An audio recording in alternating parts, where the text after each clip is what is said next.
Hello good people, welcome to my channel. খেলা জগতের সব ইম্পর্টেন্ট খবরগুলো নিয়ে আমি চলে আছি আপনাদের সাথে। আশা করি আপনারাও থাকবেন পুরো ভিডিও জুড়ে আমার সাথে। চলুন চলে যাই মূল খবরে। ক্রিকেট ইতিহাসে তিনি সর্বকালের সেরাদের একজন। অপ্রতিরোধ্য হয় খেলোয়াড়ী জীবনে পরিচিত ছিলেন দ্য ওয়াল নামে। এখন অনেক উঠতি তরুণের আইডল তিনি। সে রাহুল দ্রাবিড়ের পছন্দের ফুটবলার লিওনেল মেসি। সঙ্গত কারণে ভালোবাসেন বার্সেলোনার খেলা। সে ভালো লাগে থেকে ন্যু ক্যাম্পে মেসিদের খেলা দেখতে সপরিবারে হাজির হয়েছিলেন রাহুল দ্রাবিড়। বিমুখ হতে হয়নি তাকে। গুরুত্বপূর্ণ ম্যাচে অ্যাটলেটিকো মাদ্রিদকে 2-0 গোলে হারায় মেসি বাহিনী।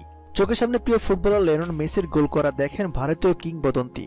পরে তার উচ্ছ্বাস হয় আরও বাদ ভাঙা। তাকে রাহুল দ্রাবিড় লেখা জার্সি উপহার দেন কাতালান ক্লাবটির প্রেসিডেন্ট জোসেফ মারিয়া বার্তেমেও। এতে যার প্রেরণায় অভিভূত হন দ্রাবিড়। বার্সেলোনার ওয়েবসাইটে দেওয়া সাক্ষাৎকারে তিনি বলেন, সরাসরি বার্সা খেলা দেখে আমার স্বপ্ন পূরণ হয়েছে। বার্সার কাছ থেকে জার্সি উপহার পাওয়া অবিশ্বাস্য ছিল, বিশাল সম্মানের। সবসময় মনোপ্রাণে আমি এমন কিছু চেয়েছিলাম। এটি আমি ও আমার পরিবারের জন্য দারুণ কিছু।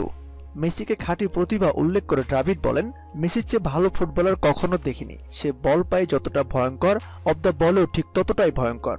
টেস্ট ও ওয়ানডেতে 10,000-এর বেশি রান করা ভারতীয় ক্রিকেটার মনে করেন মেসির চেয়ে ভালো ফুটবলার আর আসবে না।